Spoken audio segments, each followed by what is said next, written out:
Everybody, welcome to the kitchen. So this video, I guess, would be important for those Sunday roasts, and with Christmas on the horizon at the time of recording it, you may be interested to know how you can make some quick and easy roast potatoes. Now, the traditional process that I used to use was the oil, taking 2 hours, turning them over, fluffing them out, add the flour, all that jazz. This takes out all of that strenuous, painful work that you have to put in, sometimes with an end result that's quite poor. You're going to have some light, tender, really nice roast potatoes. You can crisp them as much as you want. You've got the control of that when we're cooking. So I think overall it's really simple and easy, and sort of transformed the way, certainly in our household, that we do a kind of a roast dinner. So I'm going to talk to you about the process and show you some clips along the way. Hopefully it's straightforward enough to follow. I'm going to put a link down below to where this recipe came from. Credit where credit is due, but this is kind of the visual form of that recipe if you want to kind of follow along. So first thing you do is peel and cut your potatoes. This is half of a potato, so you can see the size that we got today. Obviously, different sized potatoes, you get a different outcome than this. But chop those and then get yourself 500 ml of cold water. Right, when you get 500 ml of cold water, pour it here into the pot or basin. And there we go. After you've done that, you're going to get the crisping basket and put that in there. Crisping basket in, this is where you're going to put your potatoes. So in the next clip, you're going to see your potatoes in there. I'm just going to be using a couple today just to show you the process, but typically would use a lot more. I'm just editing the video. I'm actually making some more potatoes at the moment, and I realised that I missed a part out. So once your potatoes are in, you then need to put this lid on here, which is your pressure lid.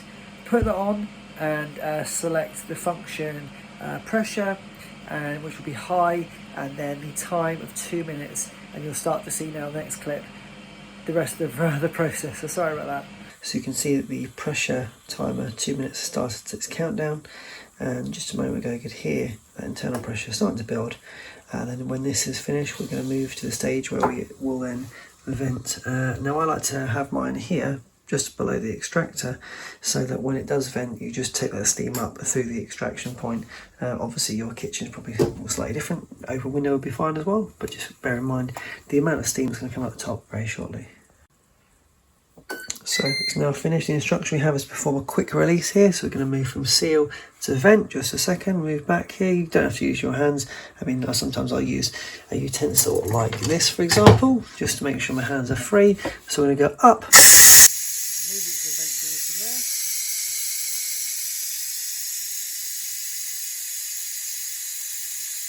there. Okay, now what we're going to do is take the potatoes from this cooking pot here, which are in the basket, as we mentioned earlier, and then we're going to remove the water and just pat that basin part dry. Just bear in mind there's quite a lot of steam still coming from here. What we're going to be doing now is taking this basket, removing that, and then the water. This particular sort of session I've used less potato just to kind of show you the process, get it moving a bit quicker, but you can see it's kind of like a parboil stage that we have going on here. So I'm going to get some oven gloves now, remove the basket, drain this water from this little basin here, and then return the basin, return the basket for the next stage. Okay, once you've patted that dry, it's going to return it now back into the pot. Just bear in mind that throughout this it's going to be quite warm, or very warm indeed, so just take your time. Make sure you're using an appropriate oven glove or something just to keep your hands nice and protected. So what we're going to do here is just give them a little shake up here, just to fluff up just the outside edges, gives them a little bit more crisp. As you're going, you can see the steam is still coming off it. Now the next stage is going to be to season the potatoes. You can either do this by removing them and putting them into another bowl, or season them directly into this. It does save a little bit of washing up if you go straight into here, but for this step, just to show you, I'm going to put it into a different bowl. So at this point we're then going to add in some seasoning. So for me, I'm just going to drizzle a little bit of oil over here, give that a little shake up, and then from this point you can just do as little or as much as you want. I guess it could just be salt and pepper. You want to add some garlic, it's entirely up to you. I think I'm going to add a little bit of salt now, just to finalise the seasoning process. So here we have the potatoes now, a little bit of seasoning, a bit of a shake up there. Not quite as fluffy as I'd liked. I should have put a little bit more time and attention into it when it was in the basket. But now I'm going to return it to the basket. Bear in mind that it still could be a little bit warm depending on how many potatoes you've got. As mentioned before, this is just sort of like a little taster amount. I normally do a lot more on this. So back into the basket, and I'll tell you the next instruction that you need to follow in order to get it prepared for the final stage.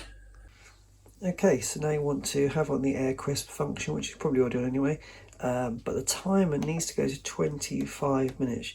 You are going to check the potatoes every 3 to 4 minutes or so, but it's going to be 200 for 25. Potatoes are in there. This was quite warm because it was still under the keep warm stage, and this was quite cool by the time I put it back in. So say goodnight, and we'll check on them in a few minutes time. Now whilst this is cooking, I did mention every 3 to 4 minutes, which might be a bit excessive, but if you're doing it maybe 4 or 5 times during the cooking process, that's fine. So let's call it once every 5 minutes.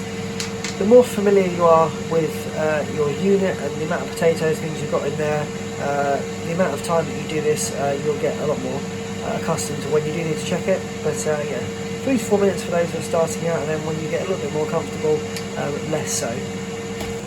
Right, so it's been about 7 minutes, and of course with these things, just double check as well, making sure your hands aren't too close to things when you open it up. So I always open away, let's have a quick little check in. See how they're doing, looking pretty good in there, starting to brown up, so that's after oil 7056, so been there about 7 minutes or so, put it a bit down. See you in a bit. Okay, about 4 minutes after now, let's have a quick look. Here we go, it's looking better. You might want at this stage, give them a little shake and move around, probably feel this starting to crisp up. Look at that. Fantastic. So just carry on another few minutes and we'll check back in. Okay, 7 minutes to go. Let's have a little check in again. Turn the light on this time. Wow, look at these. And that's 7 minutes to go. So you can make a judgment call here about whether you want them crispier than that, but of course we're 25 minutes on the timer, so keep it going or take them out. So we're happy with this. Obviously the potatoes are quite small when we started, so you're going to get a different result depending on the size of potato, but let's have a little listen to the crisp. This one in particular, look at that one over there. Let's cut 1 or 2 of these open, see what we've got. Okay, let's cut this open.